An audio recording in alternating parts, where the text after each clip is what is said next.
Notes from Greenelsh number 219. Go toward goodness. My son and I have enjoyed watching the Rings of Power movie series. If you're a fan of J.R.R. Tolkien's fantasy trilogy of good triumphing over evil in Middle-earth, then I'm sure you would like this series also. In the episode we saw this week, two close friends must sadly part ways. Instead of merely bidding farewell, they share a deeper elvish term which encourages each other to go toward goodness. That's wise advice for each of us. Growing up, I moved living locations a lot. It has always been hard for me to say goodbye and part company with family and friends. As a teacher, I still feel that each year when my students graduate or transfer to another school. What helps is if I know they are equipped and motivated to do well in the future. My hope is that they also go toward goodness. I pray the same for you. Although this is an extensive topic, I'd like to briefly share just 3 practical ways to journey the road of goodness for a fulfilling future. First, benefit others by asking questions and meeting needs. Approach life with a sense of awe. Explore the wonderful people, sights, sounds, and mysteries around you. At its core, life is made of relationships, first with God, then with others. Live, laugh, love, and learn with each. Show a sincere interest in people. Be genuine and transparent. Ask open-ended questions. Actively listen with understanding and empathy. Seek to serve. As you're able, use your talents and resources to meet the needs of others before your own. Your life will be richer if you go toward the goodness of investing yourself in others. And just a side note, my last blog note, number 218, titled Stand in the Gap, talks more about this. You can find it on the lightrunner.org website. Second, recognize and utilize your blessings. In life, you tend to become what you dwell on. Set your heart on what's good, right, loving, and lasting. Dwell in possibilities rather than problems. In difficult circumstances, seek the positive and stay hopeful. When you make mistakes, don't wallow in guilt or pity. Analyze what went wrong, take ownership, learn from it, and commit to doing better in the future. With relationships, look for the best in people. Extend grace to give people the benefit of the doubt and a second chance. View people not so much as who they are, but as who they can be, and then help them move toward that. Be others-centered and not self-centered. Value people for who they are as God's precious creation, not for what they can do for you or how they make you feel. Don't fall for the temptation of valuing things and using people. Instead, value people and use things. Appreciate people. Let them know what you admire in them. Each day, as you interact with people, may they leave you better than they were before. Even a cheerful greeting, a smile, a hug, or an encouraging affirmation makes a difference.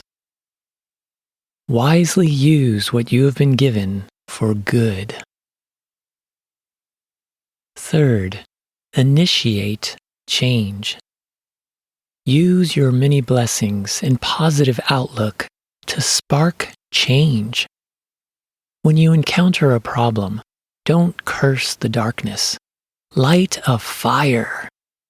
When you face hardship, don't throw up your hands in surrender. Roll up your sleeves for action. Give more than you take. At his famous inaugural address, President Kennedy challenged citizens to ask not what your country can do for you. Ask what you can do for your country. Imagine what your community could be like if the majority of people took this to heart. In working towards solutions, don't try to fix people. Focus on fixing processes and giving grace to people. Along the way, don't worry about what you can't change. Give that over to God. Address what you can change. As you go toward goodness, do the next right thing, one step at a time, and leave the results to God. The journey toward goodness is really a journey toward God. As the eternal, benevolent creator of the universe, God is the source of life and all that is good, right, and loving. He loves you, and He wants you to be with Him, to be like Him, and to do what He does. If you live life on your own, you will have some success in being good and making a difference. But if you let God live in you and work through you, you will experience His joyful and abundant, everlasting life, and you will make an eternal impact. On your own, you can never achieve a level of goodness which saves yourself or others. Your self-centeredness and wrongdoing separates you from God and kills you. Fortunately, God has made a way to save you. That's why Jesus, God the Son, became a man to die for you and rise again. Jesus shows you what pure goodness is and how to live in it. In Jesus, we see the face of God, and we can enter the embrace of God. Anyone who trusts and obeys Jesus is adopted into God's forever family. If you want to truly go toward goodness, ask God to save you from your wrongdoing. Receive His forgiveness. Then move forward, relying on God's grace and power to live rightly for His glory and the benefit of others. In conclusion, grow in a relationship with God through Jesus. Learn from Him and do good. Enjoy His life and share it with others. Use the blessings from Him to bless other people. Discover who they are and who they can be. As God enables you, serve them, support them, and encourage them. When you face difficult people and trying circumstances, ask God to intervene, to guide you, and to sustain you. Then do the next right thing He shows you and leave the results to Him. Soon, Jesus will return to earth to consummate His kingdom and restore righteousness in our fallen and broken world.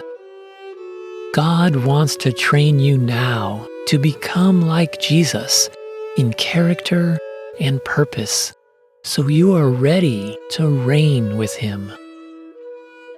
Each day, go toward goodness, by finding your greatest pleasure in pleasing God and others.